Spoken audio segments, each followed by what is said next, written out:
El conde de Montecristo, capítulo 11. El ogro de Córcega.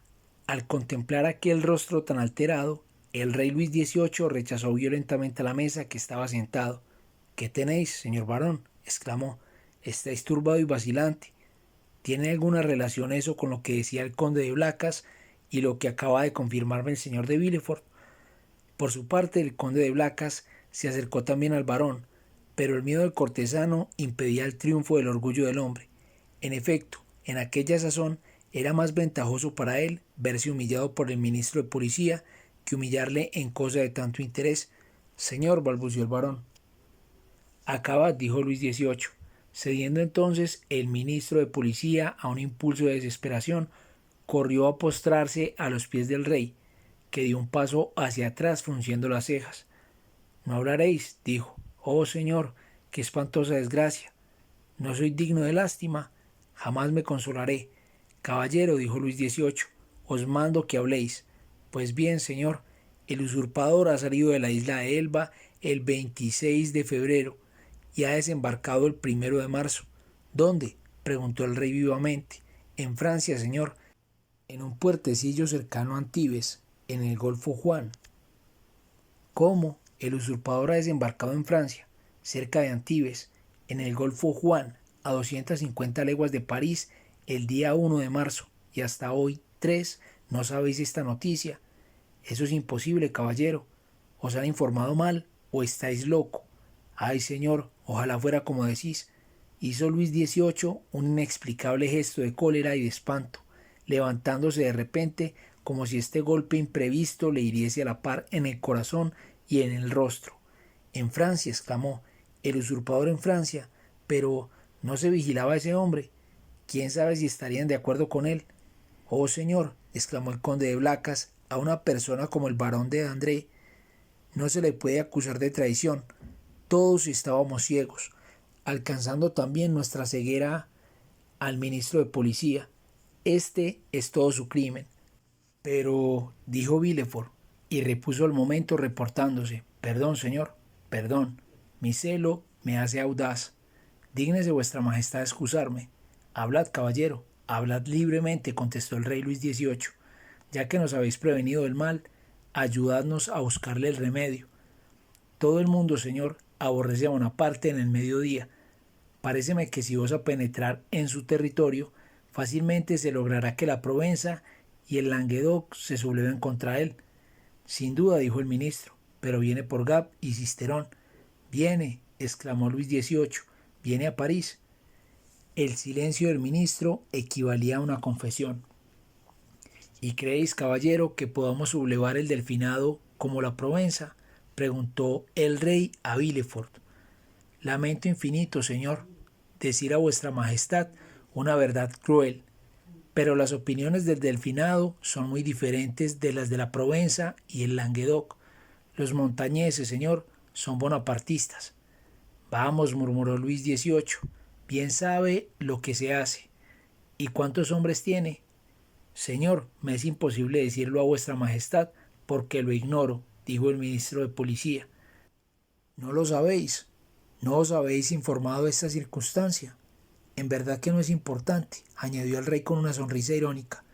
No pude informarme, señor. El despacho anunciaba solamente el desembarco y el camino que trae el usurpador. ¿Por qué medio habéis recibido ese despacho? El ministro bajó la cabeza y el bochorno se pintaba en su semblante. Por el telégrafo, señor, dijo André. Luis XVIII dio un paso hacia atrás, cruzándose de brazos como Napoleón hubiera hecho, y dijo pálido de cólera, con que una coalición de 7 ejércitos ha derrocado a ese hombre, con que un milagro de Dios me ha restituido el trono de mis padres tras 23 años de exilio, con que he estudiado, sondeado y analizado en ese destierro los hombres y las cosas de esta Francia, mi tierra de promisión, para que al llegar el goce de mis anhelos, el mismo poder de que dispongo se escape de mis manos para aniquilarme. Señor, es la fatalidad, murmuró el ministro, aplastado por aquellas abrumadoras palabras. De modo que es verdad lo que murmuraban nuestros enemigos. Nada hemos aprendido, nada hemos olvidado. Si me vendiesen como a él le vendieron, me consolaría, pero está rodeado de personas encumbradas por mí, que deben velar por mí con más cuidado que por ellas mismas, porque mi fortuna es su fortuna, porque no eran nada antes que yo subiese al trono, porque nada serán si yo caigo, y caer por torpeza y por incapacidad. Ah, cuánta razón tenéis, señor mío, la fatalidad. El ministro se inclinaba bajo el peso de tan terrible anatema. Blacas se limpiaba la frente cubierta de sudor y Villefort, viendo crecer su importancia, estaba satisfecho en su fuero interno. Caer, prosiguió Luis XVIII, que de una sola mirada sondeó el abismo que amenazaba tragar su trono. Caer y saber por el telégrafo la noticia. Oh, mejor quisiera subir al cadalso de mi hermano Luis XVI que bajar así las escaleras de las Tullerías, expuesto de ese modo al ridículo. ¿Sabéis, caballero, lo que el ridículo puede en Francia? No lo sabéis, aunque debíais de saberlo. Señor, señor, murmuró el ministro, por piedad.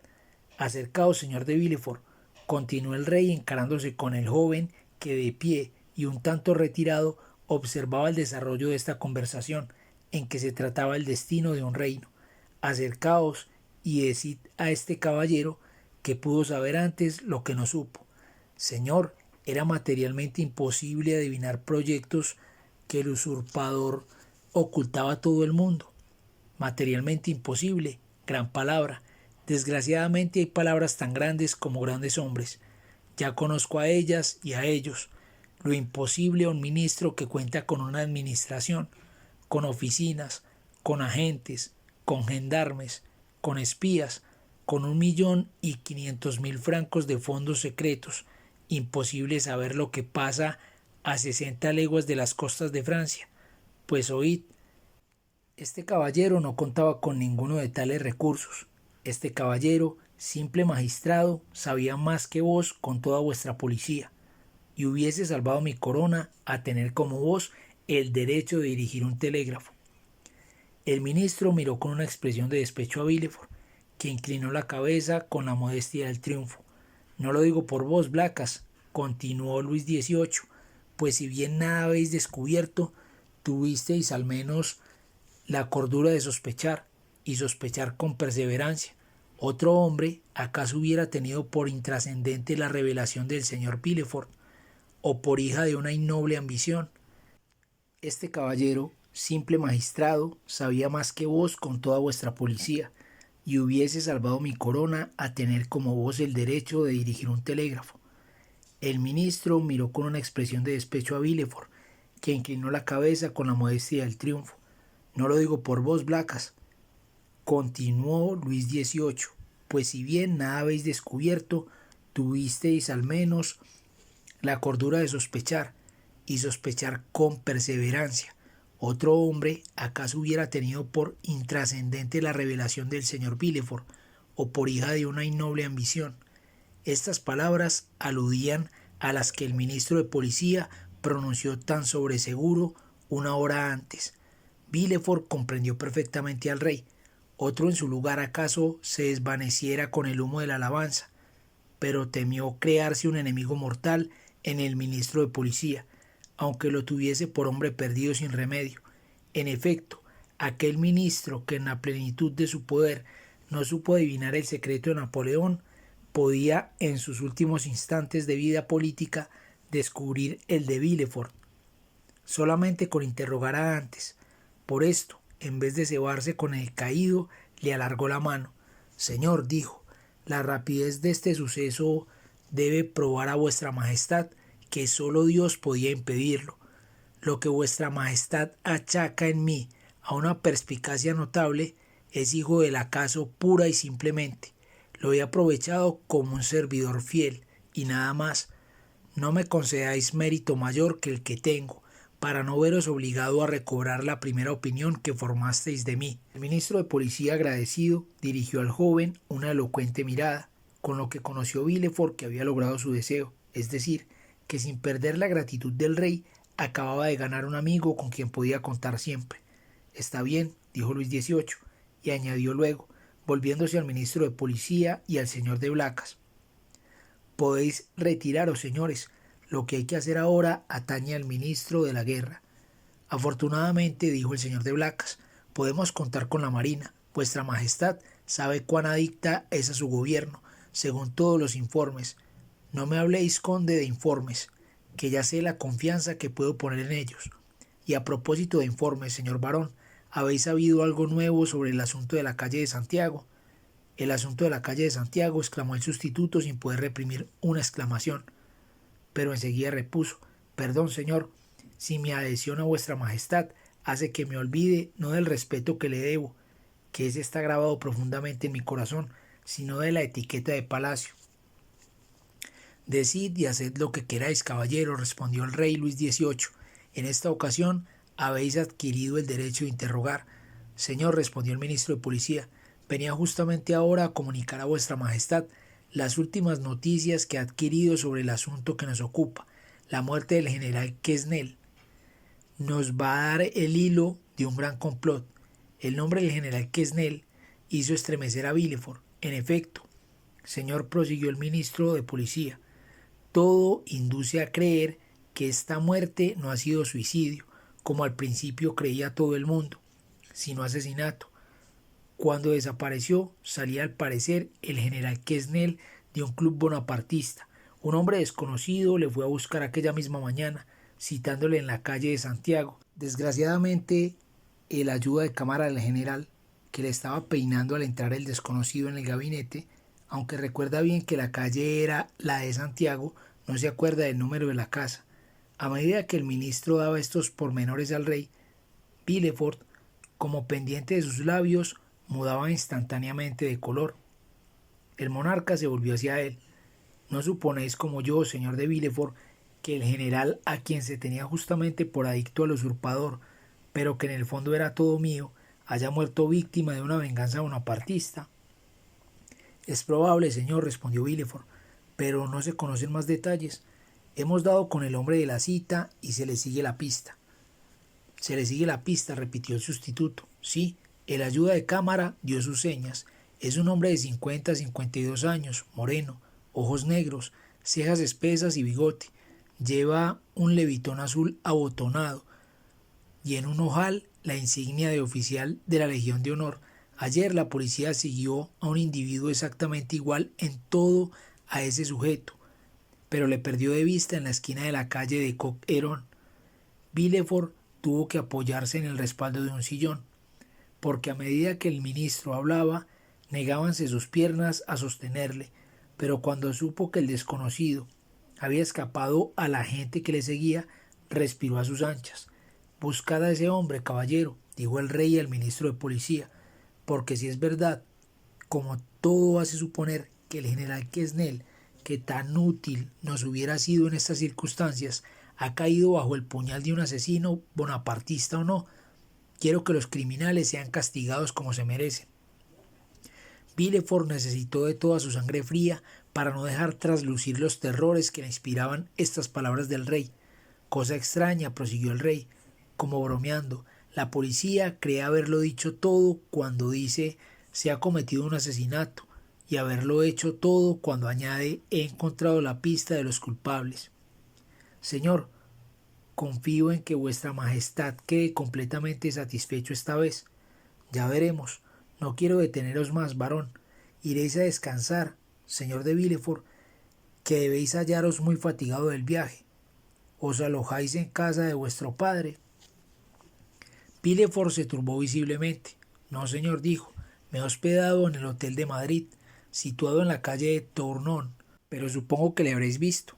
Señor, en cuanto llegué fui a buscar al conde de Blacas, pero le veréis, ni siquiera trataré de hacerlo. Ah, es justo, dijo el rey sonriéndose como para probar que todas sus preguntas encerraban intención. Olvidábame de que estáis algo reñido con el señor Noirtier. Nuevo sacrificio a la causa real que debo recompensaros. La bondad con que me trata vuestra Majestad es la recompensa tan sobre todos mis deseos, que nada más tengo que pedir al rey. No importa, caballero, os tendremos presente, descuidad, entre tanto, esta cruz. Y quitándose el rey la cruz de la Legión de Honor que solía llevar en el pecho cerca de la cruz de San Luis, y por encima de las placas de la Orden de Nuestra Señora del Monte Carmelo y de San Lázaro, se la dio a Villefort, que repuso: Señor, vuestra majestad se equivoca, esta cruz es de oficial, tomadla a fe mía.